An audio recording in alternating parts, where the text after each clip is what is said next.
Welcome to New Life Live with host and founder of New Life Ministries, Stephen Arterburn. For 35 years, New Life has been transforming lives one at a time thanks to the giving hearts of you, our listeners. Our goal is to provide you with wisdom from God's Word to give you hope and help in life's hardest places. If you have a question you'd like to ask today, our phone lines are open. Call 1-800-229-3000. That number again is 1-800-229-3000. Now here's Steve. Well, welcome to New Life Live. Larry Sonnenburg sitting in for Steve today. And I'm blessed to be sitting with two wonderful people, Dr. Jill Hubbard and Dr. Alice Benton. Hi, ladies. Hi, Larry. Hi. Yeah. This is fun. Trio here. I hope so. I'm counting on you making it that way. You know, it's still the first week of the year. And I heard a survey this weekend about resolutions. Mm-hmm. And the top resolutions, they had a list of 8 or 10. Let me give you a few. The top 5 say, number 1 is to exercise more. Mm-hmm. Isn't that always? Yeah. Number 2 is to eat healthier. 3 is to lose weight. 4 is to, if I can read my writing, to save more money. And 5 is to spend more time with family and friends. And the interesting thing to me was that after 1 week, 25% of those resolutions drop off. Ooh. Only 75% keep it. Well, and isn't it interesting that we tend to care about our bodies, right? Our appearance, right? Then our money, then our friends, and then where is God on that list, right? Not there. Yeah. I read down to number 8. He's not there. And I think the reason that we drop off so much in pursuit of those goals is our fuel source. Because we don't have enough of the fuel on our own to keep up with these great goals that we have. But God promises He'll be the fuel, He'll be the energy for us if we ask for it. But then we have to ask with the right motivation. So if I only want to look better by exercising, but my motivation isn't I want to be stronger and love my family better, that's not sufficient motivation to keep us going. Mm-hmm. The top reason listed for failure was that the goals were too difficult. I couldn't handle it. Too much discipline. A money issue came up, so I succumbed to what I need to send my money on. Things like that. So it's just too difficult, and they're not tapping into the resource they need to tap into. We have a hard time saying no to ourselves. So what's your suggestion to help folks get that tap in, or to shy away from the things that will keep them from succeeding? I think we need to invite God to improve our reason why we're pursuing these goals, because we can't necessarily change that on our own. We want to look good, but God can help our heart want these good things for the right reasons. And then we need to get our triple braided cord together. So that's God and the people who are going to be on this path with us. Right. Some accountability helps, because in ourselves, in and of ourselves, we're not strong enough. Right. It's kind of, the metaphor is a little bit like the meeting Jesus and the seed of the sower. The seed that fell on rocky ground. You know, it sprung up, it was really good, but then tough times came and it withered. And so we just have to find the right ground to sow our seed in, number 1. I think that's what you're saying. So, you are saying that. Stay connected to the Lord. Put Him first. And then bring Him into each of these activities. Don't go it alone. Well, and number 5 was spend more time with family and friends. And that's a big way to help you do that, too, because through those friends you can get that accountability, and they can be a voice of reason for you and where to run when you're struggling. So, absolutely. Well, thank you for that. Folks, I hope you will take that to heart. One of the ways you can take it to heart is on January 21st, we've got an emotional freedom workshop. And if you register by tomorrow, you'll get $120 off. Well, and that helps to deal with the obstacles, right? There you Our go. emotional obstacles that get in the way of us fulfilling who we want to be, who God wants us to be, right? Yeah. So why do we keep stumbling? Steve and Chris Williams and Jackie McHarris will be speakers at that workshop, and I hope it's easy. It's online. Give us a call, and we'll be back right after this. It had become very apparent that some of the things I was involved with were taking over my life. In today's world, men are barraged with inappropriate content and images all day, every day. Some say that certain behaviors are just no big deal. It's just part of being a guy. But it's simply not true. It's a battleground for every man, and the opportunities to fail are everywhere. New Life's Every Man's Battle Workshop can help. After 7 years, just one weekend, a completely changed man. For over 20 years, New Life Ministries has been helping men regain their integrity and purity through their one-of-a-kind Every Man's Battle Workshop. He said, I think this is something that every man should go to. Married, dating, it was definitely life-changing. Now the workshop is coming to Washington, D.C., January 6th through the 8th. Don't wait for him to call. To find out more, call 1-800-NEW-LIFE or go to newlife.com. I just can't say enough of what New Life has done for our marriage. 1-800-NEW-LIFE.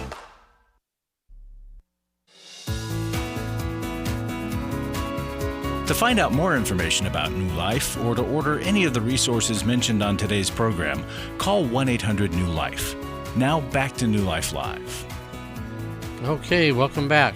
And it's Happy New Year time still for another week. Even though I was preaching last week not to say Happy New Year. Why? Say Joyful New Year. Say... okay. Merry New Year. Give God the glory New Year. I mean, yes. We're not called to be happy. So... But, right. But it's not bad to be happy. But it's not bad to be happy. I think in some ways we are called to be happy, but not the superficial type of happy. Right? That's where joy is deeper. Well, let's see if we can help Sarah with her joy and happiness and what she's struggling with. She's calling us, listens on Wava and from Washington, D.C. Hello, Sarah. How can we help you? Hi. Joyful New Year to all of you. You pay attention, All right. Sarah. Thanks, Sarah. You're on Larry's good side. Yes.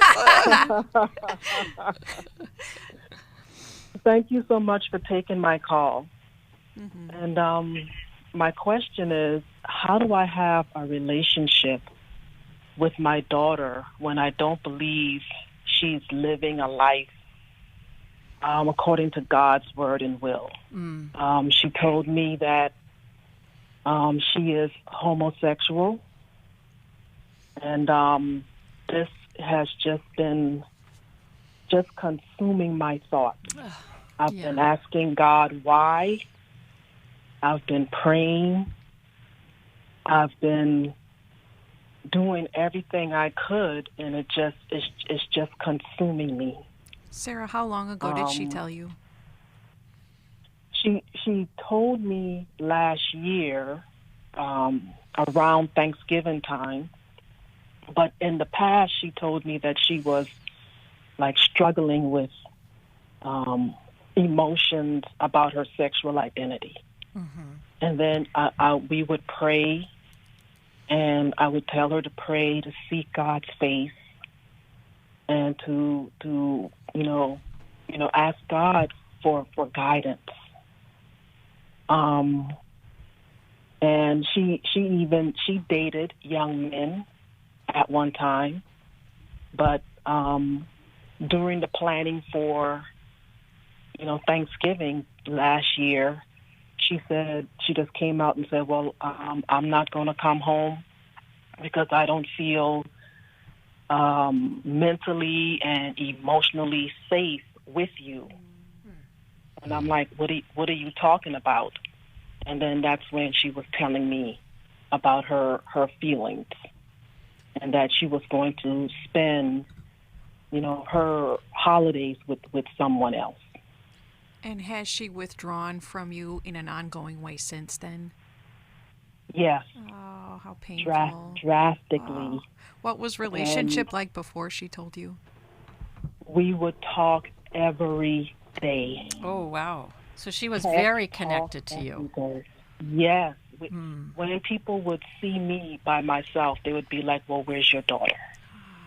We have beautiful relationship, and I think that's why it's just my heart feels as though it's just been ripped out of my body. Oh, yeah. It's a huge loss for you, Sarah. It's not just your daughter going against your value system. You've lost the relationship that you had with her. Sarah, does your daughter live in the D.C. area? Is she close by? Is she far away? No, she's in school. Okay. She's in school about 4 hours away. Okay. And I was looking for like someone that we can talk to, and she agreed that yes, we can talk to someone about our relationship. But she said, but don't think that I'm going to talk about, my sexual identity. Don't think that you will be able to change me from my thinking about So that. that's what she's afraid of. And I'm wondering, and you would have to prepare yourself for this, but to let your daughter know that, yes, you want to talk to someone about your relationship, but that she's an adult now, and you are not looking to change her. What you're looking for, first of all, that you miss her terribly. You miss the relationship that you had. And that what you are looking for is to just understand. And that even if you guys disagree, right, that you still want to be in relationship and you want to understand, what has her journey been like? How did she get there? How did she draw it? Like, for her to be able to talk it out loud and to let her know that you will just listen. You will not interject. You will not tell her how it should be different, and that you understand that this is her journey. And as her mother, you just want to have some understanding so that you can walk beside her. And Sarah, that's a pretty tall order, and it might feel impossible. I would certainly want to change my daughter, correct her, get her back on the right path that I know to be true for her. Does it feel almost impossible to let go of the need to change her? Yes, it does. Yes. And I think that's the problem that I'm having is this, no control, and that I just want her to live a life. I know. That is not outside or independent of God. Of course. I don't want her to believe she's happy living this life when it is not what God's will is for her. Absolutely. And that is what all of us moms want. And that's what you have to continue praying for, and praying that other people can come into her life and speak truth. But a very powerful, and it's hard to realize that this is powerful. What I'm asking you to do is a very powerful position, because if you can love her where she's at, then she's not focusing on pushing you away, blaming you, your God, all of these things. She has to wrestle with the issues in and of herself, right? So you're not condoning it, but you're saying, I want to be in relationship with you. I want to understand. And in loving her, you're being Jesus to her. Sarah, how are you doing walking through this? Is her father engaged in this at all? Are you walking through this struggle alone? Yeah, I'm walking through it alone. Oh, I'm sorry. And that's because I have so many feelings of shame and guilt, and then I'm thinking about myself. I'm like, why am I thinking about myself? With my feelings when, her soul is what needs to be front and center. What do you feel guilty for, Sarah?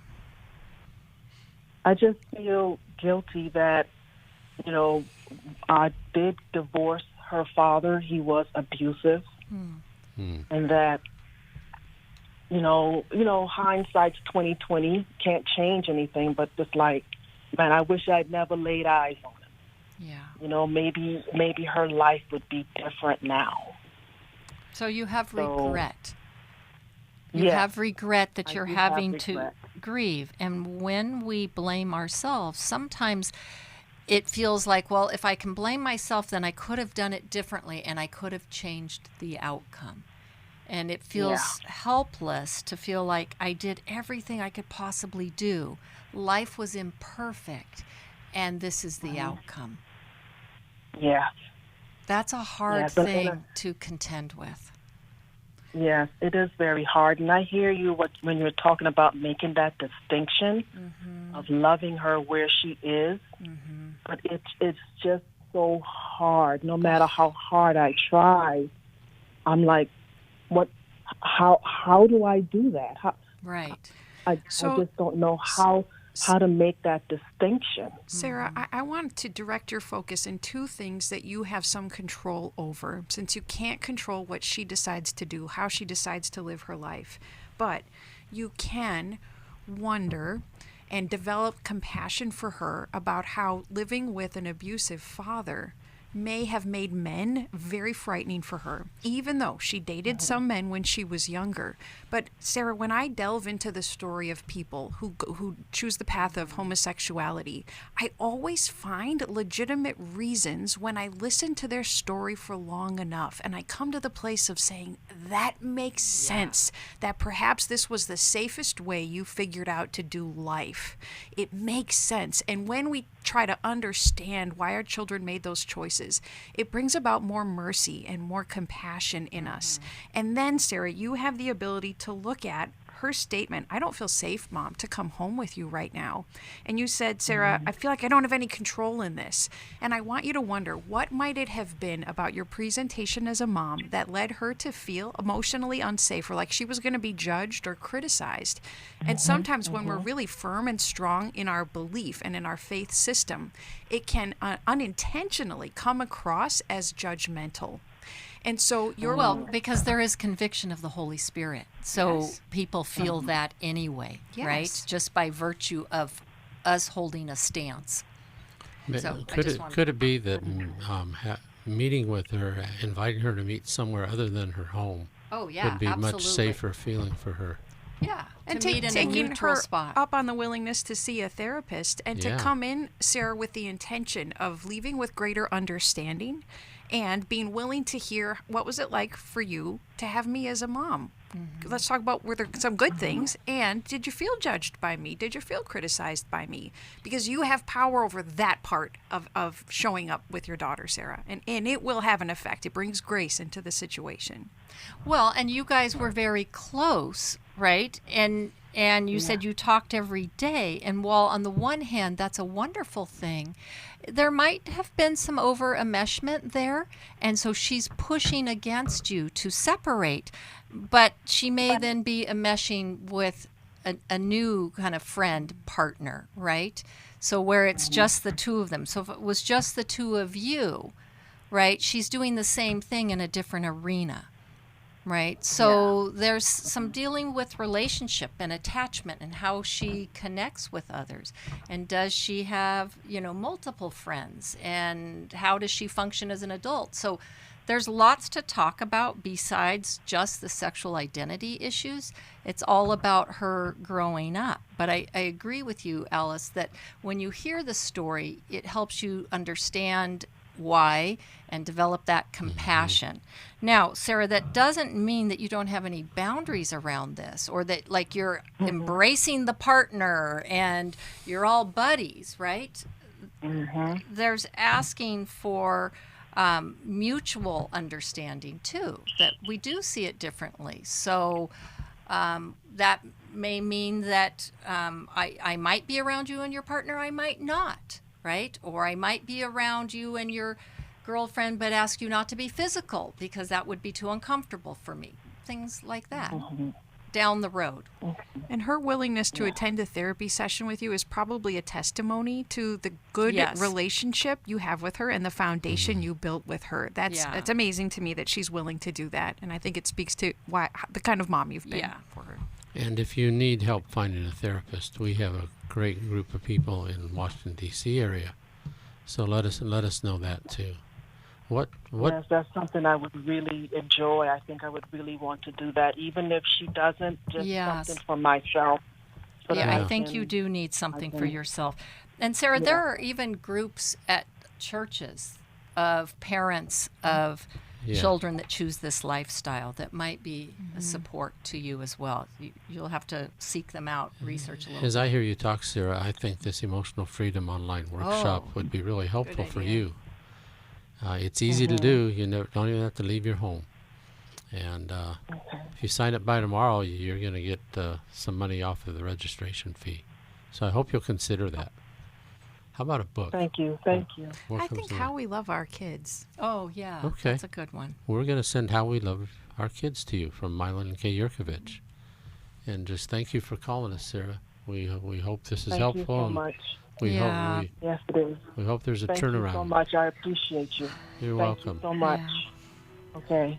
Okay. Bye-bye. Bye-bye. Well, we've got a couple of calls we're going to go to right after this break. But in talking about workshops, Well, the emotional freedom. Emotional Freedom, Every Man's Battle starts tomorrow in Washington, D.C. February, we've got 2 workshops that are pretty important. We've got Intimacy and Marriage right here in Orange County, Mylan and Kay Yurkovich, their last time doing that workshop with us. So if you are ever thinking about it, this would be a good one to go to. We've got other people lined up that we will fill their roles. We're not ready to announce that, but we're working on it. Restore is February 24th to 26th in Orange County, right here. 2 Orange County workshops in February where the sun is going to come out again. We've got a lot of rain lately. We'll be back right after this. Hi, this is Steve Arterburn from New Life Live, and Chris Williams and I are doing the Emotional Freedom Workshop. I don't know of anybody that wouldn't benefit from emotional freedom. We're all bound, or stuck, or struggling in some area. What are we going to do there, Chris? Just really help people get clarity around the places where they're stuck in their life. They sort of circle the same mountain of disappointment over and over and over again. You're going to be able to see that mountain clearly and get to a new place of what we call emotional freedom, which is simply I can feel in the world, build a relationship to it, and know what to do with my experiences. The New Life Emotional Freedom Online Workshop is Saturday, January 21st. Steve Arterburn, Chris Williams, and Dr. Jackie Mack-Harris will present information on trauma, depression, codependency, and more. And small group leaders will help you process the information you learn. Call 1-800-NEW-LIFE. That's 1-800-639-5433 or register online at newlife.com. Chris Williams on coaching. Oftentimes I get asked, what is the difference between therapy and coaching? The biggest difference between the two is that a therapist is going to be looking for a diagnosable mental health condition, whereas a coach is going to look at a particular issue and help a person work through that. If you need a coach, call New Life today and ask about the New Life Coaching Network. Our coaches have been trained and screened with the same intensive process we use for our network counselors. If you're looking at an issue in your life that you just kind of want to change, whether it be your weight or leadership or other areas of behavioral patterns, check out coaching. There can be some really, really helpful things for you. Take control of your life and take action to achieve your goals. Call 1-800-NEW-LIFE. That's 1-800-639-5433 and talk to us about getting a New Life coach. 1-800-NEW-LIFE.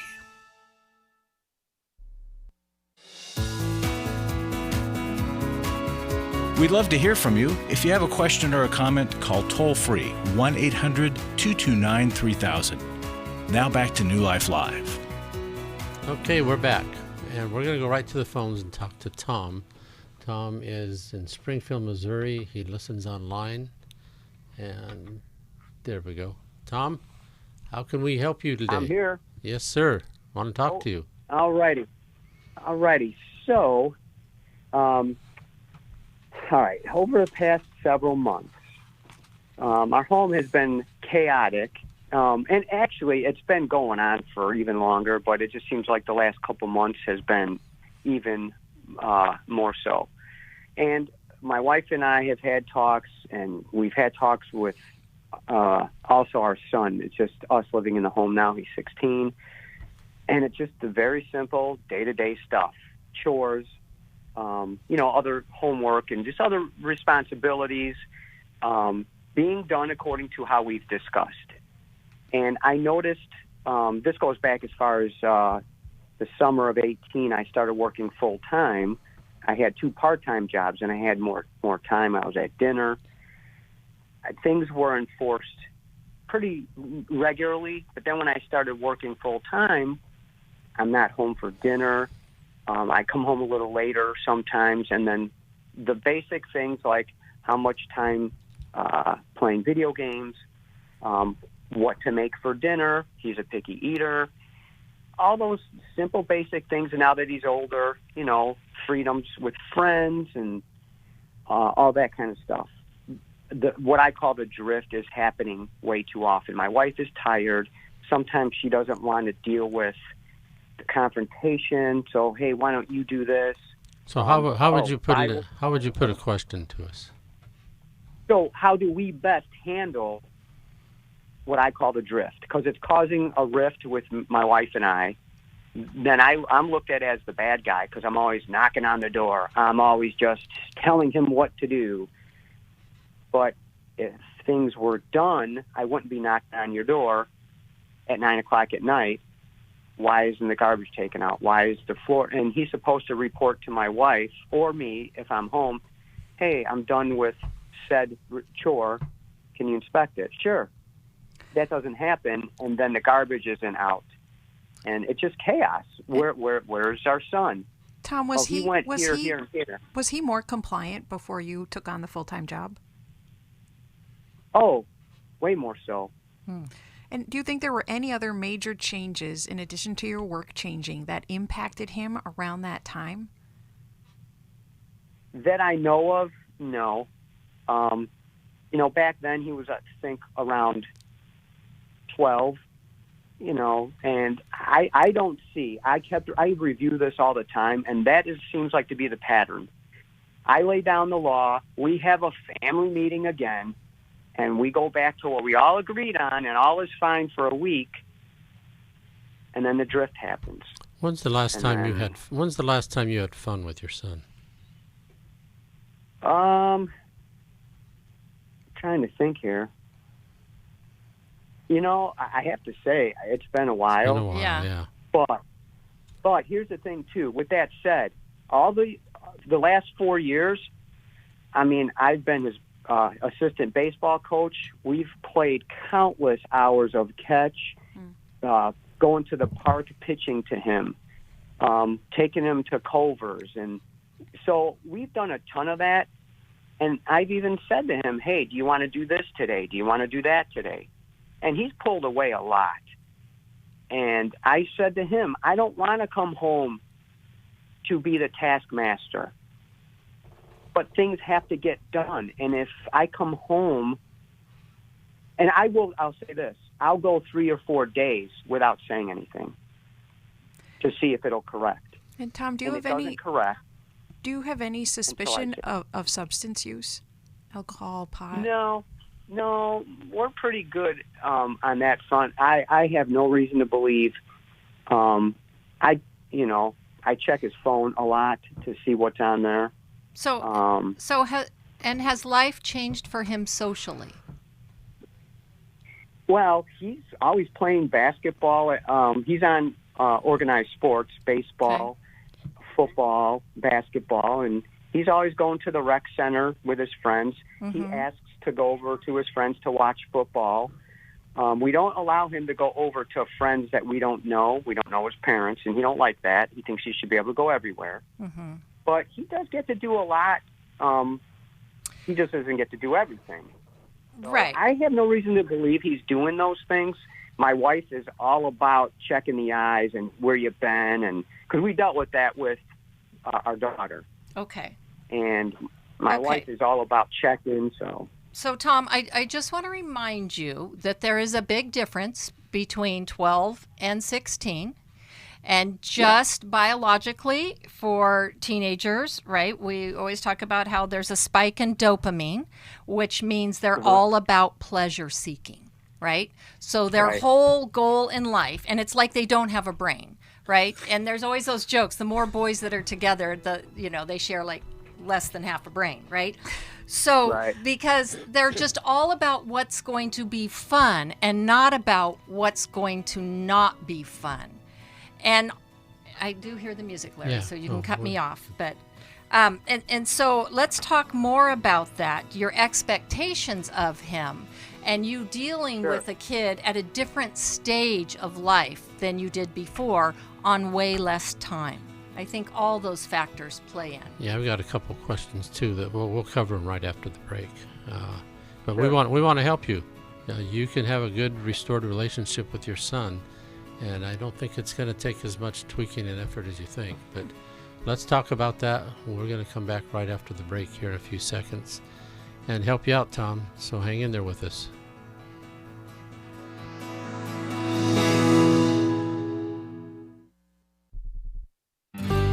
For most of my life, I've been dealing with an opiate addiction. Why is opioid addiction quickly becoming one of our nation's biggest killers?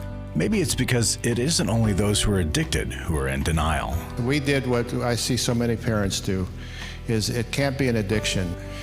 There's something medically wrong. It's impossible to solve a problem when you don't know what you're up against, and families will try to find any explanation except the one that will put them on the right path. Alcoholism and drug addiction is a family disease.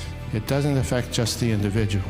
If someone you love is abusing painkillers, know what you're up against. It's time to admit its addiction and seek treatment. Call us today at 1-800-NEW-LIFE. We have partner treatment centers around the country. Call 1-800-639-5433 or visit us online at newlife.com. We just made a decision. We will do whatever it takes. 1-800-NEW-LIFE. I was really living a very anxiety-filled life. I did go to Take Your Life Back. That's why I continue to support the ministry with the hope that not only am I helping my own situation, that I'm helping others as well. You can help New Life stay on the air by joining Club New Life today. When you sign up to support us monthly through Club New Life, we'll send you the new member thank you gift of the 1-year Bible for men or the 1-year Bible for women. These Bibles combine the best-selling daily Bible reading format with 2-minute daily devotionals written to create a one-of-a-kind devotional Bible that you'll love. There are also ongoing benefits like the monthly Club New Life CD or download, access to the Club New Life video library, quarterly resources, and discounts on workshops. Call 1-800-NEW-LIFE. Support Club New Life, and together we can help hurting people find help and hope in life's hardest places. Call 1-800-639-5433 to join Club New Life today.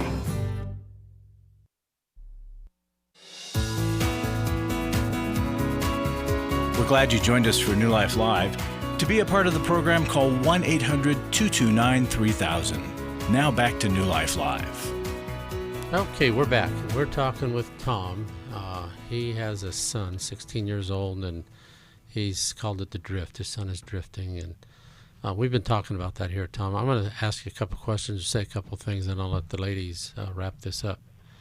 Sure. This is in no special order, but I thought it was telling. We agreed here that when we asked if the last time you had fun with your son, you had to pause and even think about it. And so I want to encourage you to look for those opportunities, and don't necessarily ask permission for him to go do something or be together. Tell him, hey, we're going to do this. Hey, let's go. I got the keys of the car. Here's the balls. Let's go. Too often, in my experience, the generation behind me asks their kids for permission for when they want to do something or suggest something, and the kids aren't always looking to be the permission giver. So try to be a little assertive in saying, this is what we're going to do, and make it something fun. Go to a movie. Well, something that you can do side by side, and something that also generates talking, but not talking about all the stuff he's not doing. Like, make it a point that when you're out to get to know what excites him, what interests him, and talk about where his heart is at, really, is what you're wanting. So just kind of focus on his world instead of the world that you're expecting him to fit into. It's going to be uncomfortable for you because I hear the discipline, taskmaster wanting it to be this and so. And sometimes that's not the more you want that, the more he pushes back. Mm-hmm. And it might be better to ease up on that a little bit and work on relationship. And the last thing I'm sorry, go ahead. Well, the last thing I wanted to say was, at Every Man's Battle, I've gone to that month after month after month for years. And we do a thing called the father wound. And one of the things we have discovered that guys never have heard, or were hoping they would just hear their dad say, I'm proud of you. Some men in their 50s and 60s never heard their father say anything like that. And it'd be good if... But for their character, right? Yes, for who they are, not just what they did. Yeah. Not I'm proud because you got a double at the ball game. But I'm proud of you. You're my son. And it's great to see what you're doing, and just that you're alive and you like to do what you like to do. I'm proud of you, son. And it brings tears to men's eyes 30 years after the fact because they never heard it. So make it a point. And here's the other thing, something that Mylan always talks about, that if you're able to be out and having some good conversation with your son, to invite him to share, what is it like to be on the receiving end of me as a dad? Yeah. And you have to be in a place... he's already told me. Oh, okay. Okay. What did he say? Oh, you're always trying to control me. Yeah. You don't let me do anything. And that's not true. That's and this is the okay, problem. but that's his perception, Tom. That's his perception. It is. You can't control his perception. I know, but he's acting on that perception, and it's not true.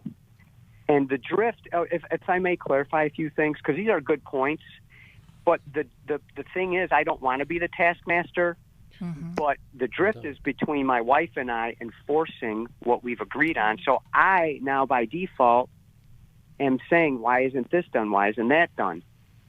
So when before I come home from work, all this stuff should have already been done. My wife should have already inspected it, but they don't have a set dinner time. She's tired, she's stressed, and the drift happens 3 times this year. We've had major talks. Tom, I suspect that your wife may be struggling with depression. And I wonder how much she's burnt out on all you've dealt with your daughter and hers. Yes. She's burnt out from the last. I'm the stepdad. I raised him since he was 6. He's never seen his biological father, except for when he was a baby. And she is super tired because for the last 10 or 15 years, he has been nothing but a thorn in both our sides. And he's texting my daughter and my wife now with stupidity. He took us to court for $12,000 this 2 is years the, ago. the My wife, biological dad? yes, and my wife is spent, and the dynamic is very hard, and I'm trying to keep order. So he looks at me as the taskmaster. I've asked him to go to just before Christmas. Hey, let's go watch a game at Buffalo Wild Wings. Well, he fell asleep. I woke him up 3 times. I wrote him a Christmas letter, a very cool one that rhymed, by the way, a little poem, saying, we're going to go to, wherever you want to eat, and maybe even to watch a game. He's not too emotive, but for about a second and a half, I could tell, and my wife noticed. He loved it. I'm making efforts. Tom, you are such an active and engaged father, and especially now to know that you're in a stepfather role, and we praise how active you are in his life. I really think a large part of the solution is actually getting your wife help, therapeutic help, and probably medication as an intervention, because she's been spread too thin over all these years and under a lot of trauma with what her ex-husband has been doing. And maybe the two of you need some support together in marital therapy, just to talk about all of the stress that you're dealing with, and to talk about dealing with your son and how you guys can come together, but less in a task-oriented way, just more emotionally getting your family healthier. And Tom, you're right to be focused on disciplinary issues, because of course you need to teach your son responsibility and self-control. But I think you know this about yourself. You are very quick to correct. You do attempt to connect with him, but you correct very quickly. And you need a more prolonged listening posture with your stepson, because he's been going through what his mom has been going through with all the court issues and as everything else with his father. So become a longer listener before you correct him. And I want you to keep something in mind. Research shows us that to be able to metabolize one critique, we need about 5 statements of praise. And so overloading on 5 praise to 10 and listening helps us then to receive the negative that we also need from our parents, but we need overwhelming positive reinforcement from our parents. Tom, I want to send you a book that might help you understand your wife and help her. It's Understanding and Loving a Person with Depression. I don't know if there's a different book you guys No, thought. that's spot on. That's spot on. And I also hope that you are leveraging what is important to your son so that he has access as he's being a responsible and obedient son. He has the screen access, the access to friends, but it's contingent on his obedience within the home. Our son has no desire to clean, no desire to do homework unless he gets to play his video games after he's done with it. Immediate rewards work really well. Yeah. Tom, thank you so much for calling us. We told him that, so, everything you've said, we've tried to implement, and we have done it, but my wife is tired. Mm-hmm. Yep. So you've helped me a lot. These are good encouragements. Okay. Well, thank you so much, Tom. Wow. Wow, yeah. That little bombshell, he is a stepdad. That's there's so many elements to that to explore. Well, and it just the stress that has been on all of their lives, right? Boy. Divorce just complicates things, and introducing new people and people missing. What's his son's relationship with the he hasn't biological seen him, father? Yeah. But he knows, obviously, he's around because he's wreaking havoc. Well, I wanted to talk about a little bit about Club New Life before we go to our next call. Club New Life has been around for 22 years. I think we started in 2001. Mm-hmm. So, and we actually have 74 people who are still Club New Life who signed up in 71. We have kept the minimum amount monthly donation to be part of that club at $30 for since 2007. So it's 16 years, and we're upping that to $35. Not a huge increase, especially after 16 years. And we will grandfather that if somebody who is Club New Life paying $30 is not able to, not willing, not able, just can't do it, you'll still be in Club New Life. But if you can afford that extra $5 a month or more, we're going to ask you to do that. One of the things we're going to do, we want Club New Life to be more value than it's ever been before.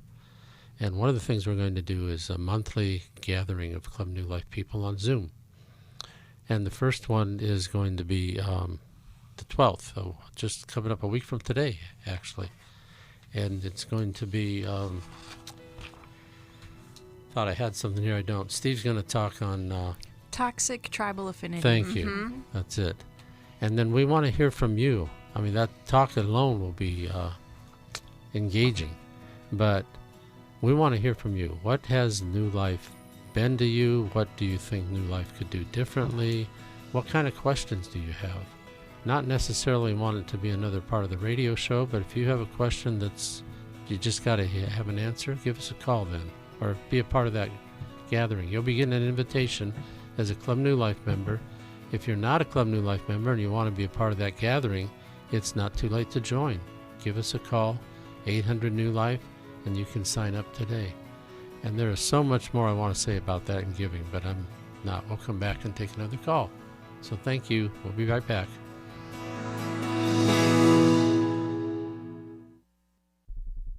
My husband was involved with a pornography addiction. He was unfaithful. I called the wedding off. He stepped out on the marriage and ended up having a child. The Restore Workshop is designed for a woman dealing with a man's sexual addiction issues. My husband is a recovering sex addict. There were strip clubs, other ladies. If you've been affected by betrayal, an emotional or physical affair, or pornography, the Restore Workshop will equip you with support and tools to help you through. Restore has empowered me and has given me the tools to work through my anger, work through my pain, work through my confusion, and help me realize that I am worthy. Being here and being surrounded by people who get it has given me my power back. The Restore Workshop is coming to Orange County, California, February 24th through the 26th. To register or to find out more, call 1-800-NEW-LIFE or online at newlife.com. Thank you, Restore. You have changed my life forever. Hi, this is Stephen Arterburn from New Life Ministries. We know that Christian counseling changes lives. We hear evidence of that every day. My relationships with my husband, with my friends, with my family are much richer and deeper and honest. Particularly my relationship with God, I see Him in a more accurate form and begin to trust Him more. There's joy and there's peace because I have the internal tools that I can trust. So it's radically changed my life. I'm just not even the same person. Our nationwide network of licensed Christian counselors means there is help available near you. take the leap, jump in, and go for it. It's changed my life completely. You don't have to be stuck where you are, but you can't really expect to change unless you take action. Call us today at 1-800-NEW-LIFE. It could be the start of a whole new life for you. Christian counseling works, and we can help. Call 1-800-NEW-LIFE today. Someone who cares is always there at 1-800-NEW-LIFE.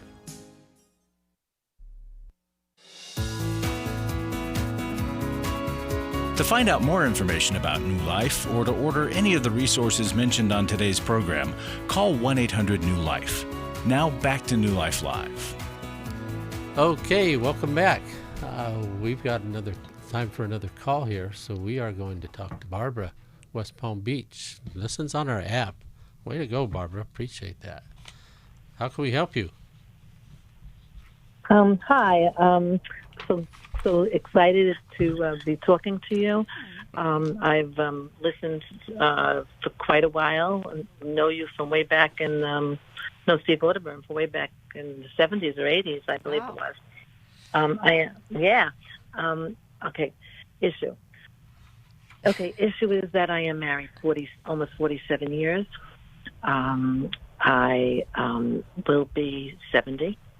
And I have two beautiful, healthy adult daughters with a couple of grandchildren. But my marriage has always been a challenge from day one in the area of physical intimacy. My love language is physical touch. And to be completely honest, which is the only way I know how to be, it's been 32 years since there's been any contact. This is something that's been an ongoing issue from honeymoon on, and I've been a Christian since '78, and it's interesting because every time when I get to a place where I'm really getting strong and I may make a move, my husband develops a health issue, and they were serious health issues. So 2010, and then I think, I may lose him. So I mean, he's my partner, companion, but it's been an element that it's an everyday course to carry, and that I have been carrying. Barbara, how devastating to have this very important element missing all these years since the honeymoon, you said. Help us to try to understand your husband. What sexual injury might have preceded your marriage, putting him in a position to be vulnerable to withdrawing this way? The only thing I can think, and I am someone who wanted to be a therapist, okay? So I have analyzed, and he had an extremely domineering mother who emasculated his father publicly at times, and that's the only thing I can think. I don't know, and I really I'm baffled, and I would like to go to heaven. I would like to know before I go to heaven, like why? And I even asked him. Yeah, what does he say? I think I get a little uncomfortable because he could show anger, and that will kind of shut me up sometimes. So, do you think he uses his anger to push you away so that you won't go near the subject? Okay. Yeah, definitely at times. Barbara, do you suspect pornography use on his part? Do you know something? I don't. Okay. I absolutely don't. Unless I'm completely ignorant and naive, but I don't. Have you ever, has he ever had any medical tests to test his testosterone levels, things like that? Yes. But they're low, and he's not really wanted to deal with it. So what happens is that I've been living in a situation. And look, I'm no angel, okay? I mean, but I am an affectionate person, and what's happened is that and I'm losing my train. But the affection. Wait a minute. Bring me back. It sounded like you were going to make a confession. You've been no angel. What? I've been no angel. So I mean, I have my, I go through depressions. He's been diagnosed years ago with what they called dysthymia. And I was atypical bipolar disorder, which I think, as years progress, is more anxiety and depression than bipolar. But that's, And Barbara, when you've asked him to join you in therapy so that you two can learn how to grow closer, how has he responded to that request? We have gone, but sadly, what happens is that we end up addressing the present issues, and we don't get to the depths of, the root problem, like the issues of lack of intimacy. And when was the last time you tried therapy, even though it stayed on the surface?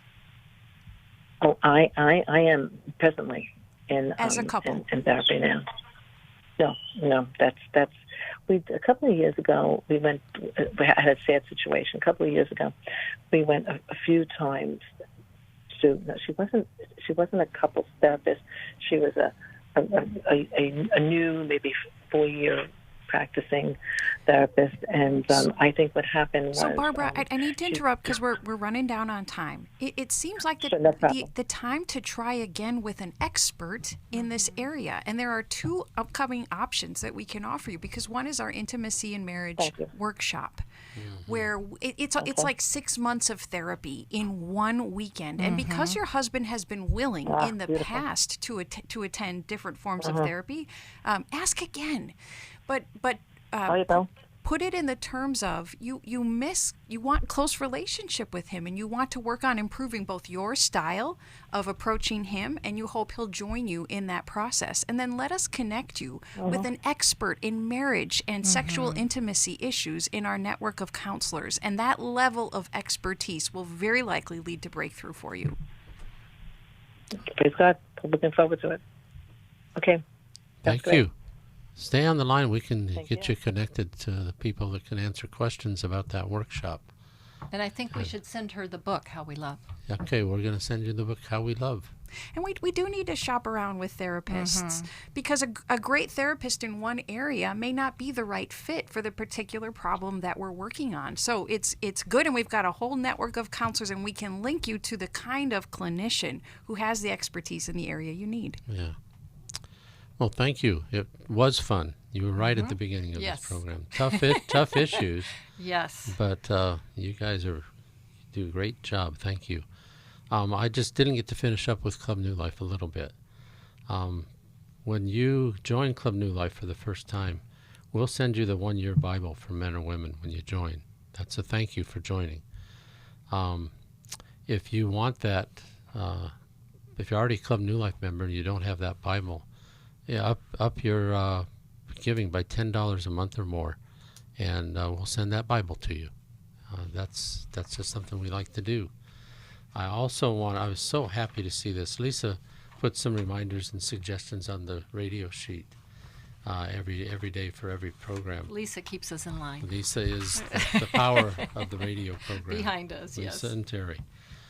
She said, reminder from Lamentations 3:22-24. It's only one of my favorite verses, so thank you, Lisa. But it's where Jeremiah says, "Yet this I call to mind, and therefore I have hope. The steadfast love of the Lord never ceases. His mercies never come to an end. They are new every morning. Great is their faithfulness." And, he says, "The Lord is my portion, therefore I have hope in him." And if you knew what he had just experienced before, he said, "Yet this I call to mind." It's amazing that he turned on a dime from the worst things he could have seen and experienced to "yet this I call to mind, and therefore I have hope." And so we hope that we give you some hope. Jill and Alice are just experts at digging and finding and helping and using their skills and education to help you, like all the other hosts. So please tune in again tomorrow. We love what we do, and we love that you're listening, and we'll call us then. So have a good day. Thank you. Thanks for listening. We hope this program has helped you by giving you insights for handling the challenges you face in your life. We want you to know that we're here for you, but you also need to know that New Life Live is a listener-supported ministry. To make your donation or to get any of the resources mentioned on today's program, call 1-800-NEW-LIFE. That's 1-800-639-5433, or write to us at New Life Ministries, P.O. Box 1029, Lake Forest, California, 92609. Please join us again tomorrow for New Life Live.